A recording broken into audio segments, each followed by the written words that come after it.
Hola, ¿cómo están? Yo soy Isabel Estrada y me da gusto que estén nuevamente sintonizando su salud mental. En el video anterior vimos sobre los primeros intentos de comprender el funcionamiento de los procesos cognitivos, particularmente los básicos, que permitieran dar una explicación al funcionamiento intelectual y también algo relacionado con la intención de medir dicho funcionamiento. Cada teoría tiene un interés particular. Veremos cómo se va transformando y evolucionando el concepto de inteligencia desde las teorías iniciales a las contemporáneas. ¿La inteligencia es heredada? ¿Es desarrollada? Y si es así, ¿existe la inteligencia artificial?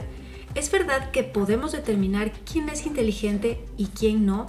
¿O si hay un tipo de inteligencia o múltiples inteligencias? Pero lo más importante, ¿para qué nos sirve saber todo esto?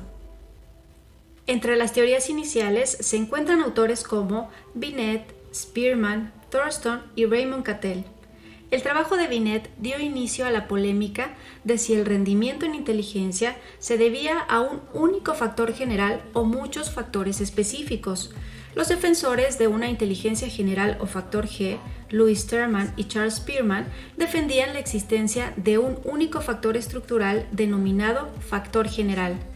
El factor G, es decir, la inteligencia general, era considerado como la capacidad intelectual heredada que influye en la ejecución en general, mientras que los factores S son responsables de la habilidad necesaria para la realización de una tarea concreta. Por lo tanto, el factor G es innato, mientras que los factores S son aprendidos.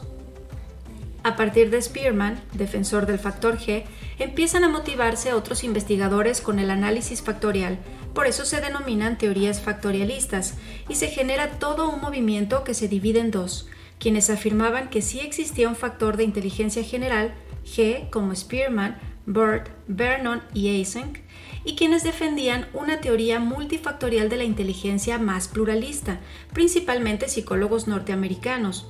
Ellos defendían la idea de que la inteligencia general podía concebirse como un gran número de vínculos estructurales independientes que concluían reflejos, hábitos, asociaciones aprendidas, etc.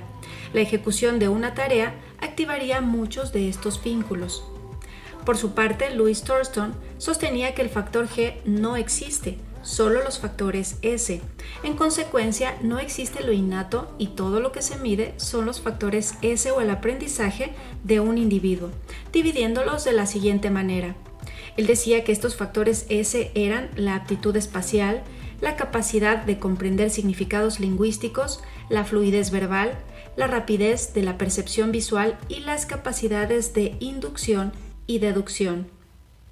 Thurston y otros psicólogos de la Universidad de Chicago, durante más de 15 años de investigación, plantearon que la inteligencia no tiene una sola función unívoca, sino que tiene varias funciones específicas, pero distintas y reductibles a determinados núcleos de factores que se presentan idénticos y constantes en múltiples conductas y operaciones mentales.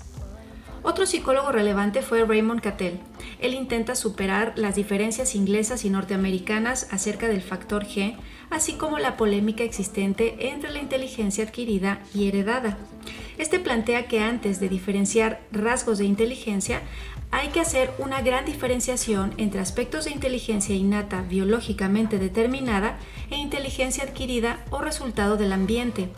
Cattell es quien establece dos tipos de inteligencia, la fluida y la cristalizada. La inteligencia fluida es la capacidad general de percibir relaciones. Esta corresponde y refleja un patrón de informaciones neurofisiológicas y de aprendizaje incidental. Crece en cada individuo hasta los 14 años. Es sensible al daño cerebral y al normal paso de la edad. La inteligencia fluida es en gran medida hereditaria y biológica. Por otro lado, la inteligencia cristalizada está íntimamente relacionada a la inteligencia fluida, pero es fuertemente sensible a la experiencia cultural, educacional y ambiental como efecto o huella de la energía fluida en relación a las experiencias a lo largo del desarrollo evolutivo. Involucra habilidades de juicios adquiridos por la experiencia cultural. Mientras que la inteligencia fluida llega hasta los 14 años y empieza a declinar hasta los 22, la cristalizada continúa creciendo hasta los 40 años o más, dependiendo de las características de cada persona. La inteligencia fluida y cristalizada se describen como factores discretos de la inteligencia general o G. Entre otras teorías de la inteligencia en relación al enfoque factorial se encuentran la teoría jerárquica de Vernon y la teoría de los dos niveles de Jensen. Obviamente cada una de estas teorías tiene sus respectivas críticas. Por mencionar algunas, las teorías factorialistas son aparentemente muy diferentes entre sí. Cada autor ha creado sus propias teorías factoriales y no hay un tipo de unificación o acuerdo entre ellas. Estas teorías solo describen y no explican cómo funciona la inteligencia o el porqué de las diferencias, solo la miden. Una de las críticas más frecuentes que se hace a las teorías psicométricas y diferenciales de la inteligencia es la de limitarse a presentar los factores obtenidos a través de los test sin analizar en qué consisten y explicar sus conexiones con el aprendizaje y los procesos cognitivos superiores. Como les decía hace un momento, solo la miden. No sirven para un diagnóstico eficaz, para una mejoría instruccional que ponga de relieve las conductas o estrategias particulares que deben ser entrenadas o mejoradas. Y como les mencionaba en el video anterior, los test actuales parecen presentar sesgos culturales y sociales, por lo que su uso ha tenido muchos problemas por considerarse discriminativos de determinadas minorías culturales.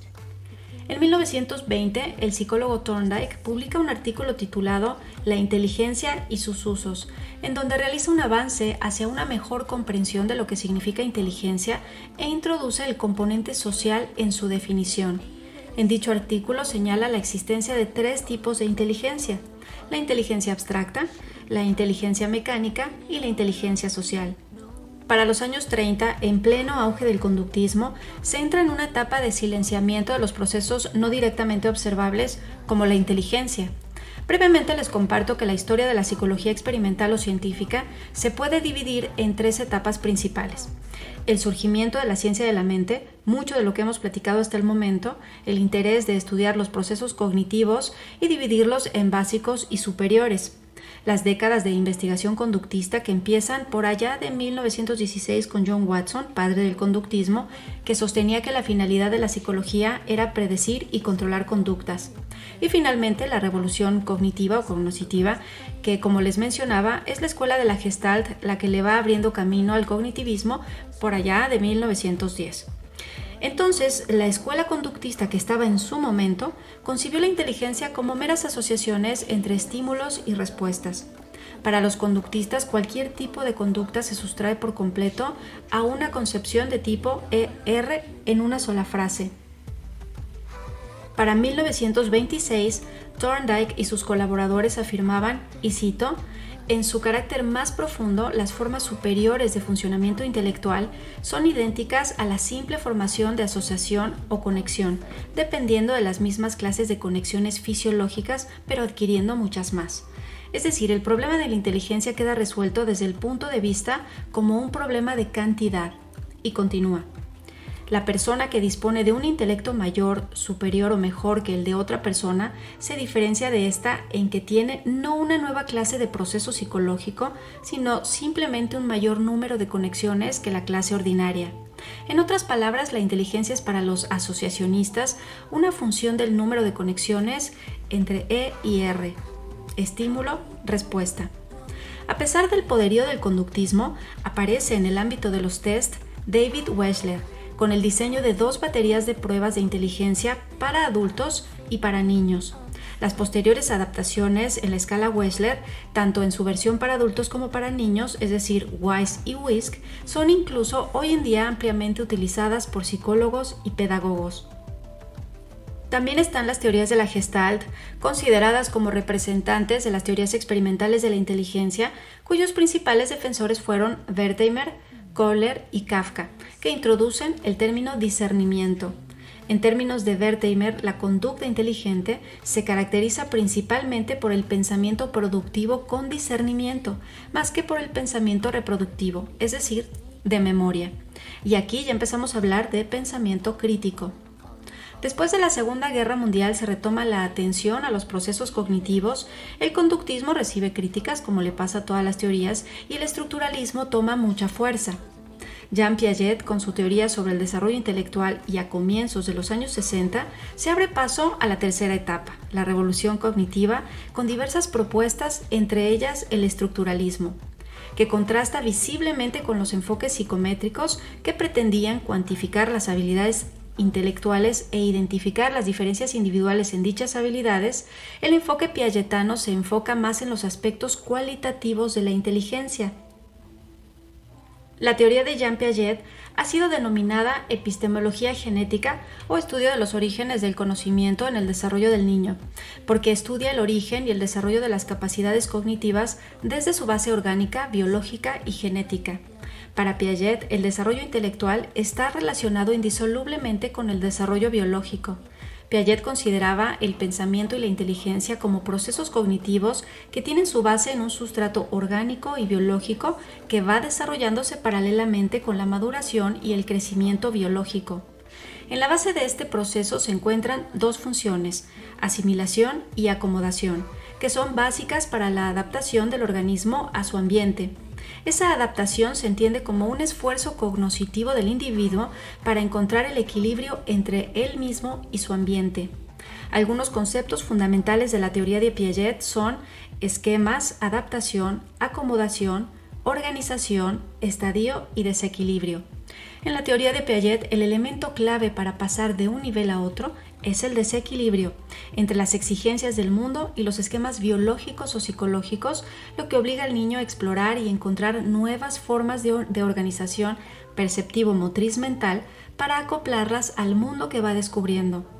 El mayor contacto con diferentes aspectos del mundo generará nuevos desequilibrios y nuevos acomodos en las estructuras cognitivas, hasta llegar a la capacidad de pensamiento científico o hipotético deductivo, que desde esta perspectiva significa la adaptación plena al mundo real.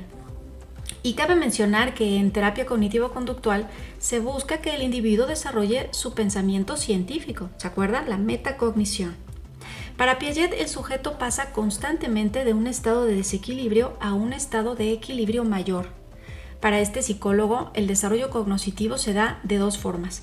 La primera corresponde al desarrollo cognoscitivo como un proceso adaptativo de asimilación y acomodación, el cual incluye la maduración biológica, experiencia, transmisión social y equilibrio cognoscitivo. Y la segunda forma de desarrollo cognoscitivo se limita a la adquisición de nuevas respuestas para situaciones específicas o a la adquisición de nuevas estructuras para determinadas operaciones mentales específicas, lo cual va íntimamente ligado con el lenguaje. La segunda propuesta importante dentro del campo de la psicología cognitiva es el procesamiento de la información. Este enfoque parte de la idea de que el hombre es un manipulador de símbolos. Su objetivo principal consiste en describir e identificar los símbolos manipulados, en otras palabras, representación y procesamiento. Y aquí es donde comienza a coquetear la posibilidad de la inteligencia artificial debido a la automatización e informatización de la sociedad. Algunos investigadores comienzan a enfocarse en los procesos superiores y toman el modelo computacional para intentar explicar los procesos cognitivos. ¿Se acuerdan que les dije que íbamos a hablar del algoritmo? Bueno, pues todavía no, pero por aquí va. En 1950, Alan Turing publica un trabajo titulado Máquinas, computadoras e inteligencias, que define el campo de la inteligencia artificial y establece el programa de ciencia cognitiva. Los psicólogos comienzan a trabajar encontrando paralelos entre la estructura del cerebro y de una computadora, y se comienza a generar todavía más teorías sobre los procesos cognitivos. La psicología cognitiva puso tanto énfasis en las operaciones cognitivas, es decir, símbolos y manipulación de símbolos, que desde las teorías sobre la inteligencia artificial, algunos expertos hicieron la atrevida afirmación, nuevamente fuertes declaraciones, de que en la inteligencia la conciencia no sirve para nada. En otras palabras, la conciencia adquiere una importancia secundaria en la explicación de la conducta humana. Sin embargo, esto no determina que la mente humana funciona como una computadora o viceversa. Hay similitudes, pero también diferencias. El concepto inteligencia a través del tiempo no ha logrado definirse como para aseverar que sabemos exactamente qué es. Otra teoría importante es la sociohistórica de la inteligencia de Lev Vygotsky. Igual que Piaget, Vygotsky mantiene la concepción constructivista de la inteligencia. No obstante, señala que la inteligencia se desarrolla gracias a ciertos instrumentos o herramientas psicológicas que el niño o la niña encuentran en su medio ambiente, entre los que el lenguaje se considera la herramienta fundamental. Estas herramientas amplían las habilidades mentales como la atención, memoria, concentración, etc. La carencia de dichas herramientas influye directamente en el nivel de pensamiento abstracto que el niño pueda alcanzar. Para Vygotsky, el desarrollo intelectual depende del contexto cultural y el momento histórico en el cual se desarrolla el individuo, y consiste en la interiorización de instrumentos culturales como el lenguaje, que inicialmente no nos pertenece, sino que pertenecen al grupo humano en el cual nacemos. Esta teoría vygotskiana se fundamenta en una propuesta histórico-cultural porque Vygotsky es el primero en plantear que la evolución del ser humano y el desarrollo del menor es cultural, y nos dice que el desarrollo del pensamiento no depende de los factores innatos como se plantea en las teorías factorialistas, sino que es producto de las instituciones culturales y las actividades sociales, y que el aprendizaje es la herramienta psicológica que más influye en el desarrollo cognoscitivo. Así pues, las funciones psicológicas superiores son el producto del desarrollo cultural y no del biológico, así que el cerebro funciona conscientemente y recurriendo a símbolos. Vygotsky plantea que el intelecto no es algo biológico, que la inteligencia es una competencia transformacional y por lo tanto es adaptativa. El intelecto, por ende, el pensamiento se puede aumentar. La educación es un mecanismo evolutivo responsable de la evolución de la especie humana. Uno de los aspectos más importantes de esta teoría es lo que Vygotsky denominaba zona de desarrollo próximo, refiriéndose al espacio, brecha o diferencia entre las habilidades que él ya posee o lo que puede llegar a aprender a través de la guía o el apoyo que un adulto le puede proporcionar. Con este concepto pretende explicar cómo aprende y desarrolla la inteligencia del ser humano. Además, lo crea como una alternativa a la información que la mayoría de los test de inteligencia no proporcionaba, es decir, aquello que facilitara la información pertinente para desarrollar estrategias de intervención.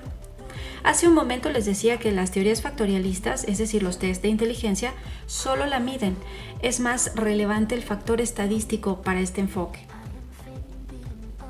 Todas las teorías mencionadas, y sobre todo las dos últimas, fueron abriendo el camino hacia un entendimiento más claro.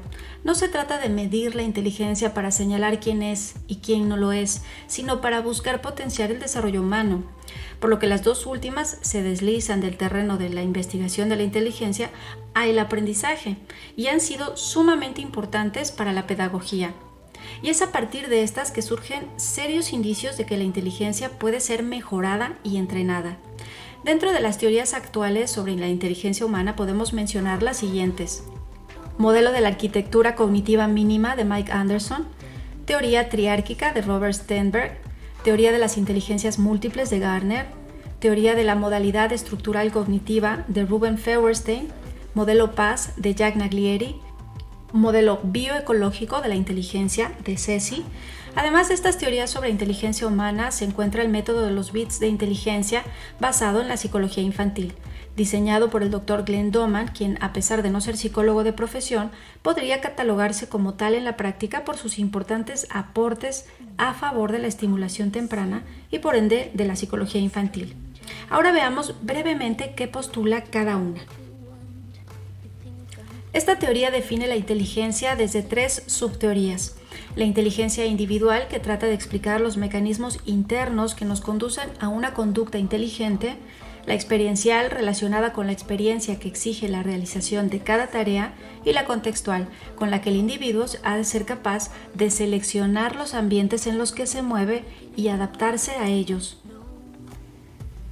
La postura de Anderson es una reformulación sobre el factor G, que tiene la virtud de encajar muy directamente con los conocimientos que se tienen sobre el funcionamiento del cerebro a partir de la experimentación neurofisiológica.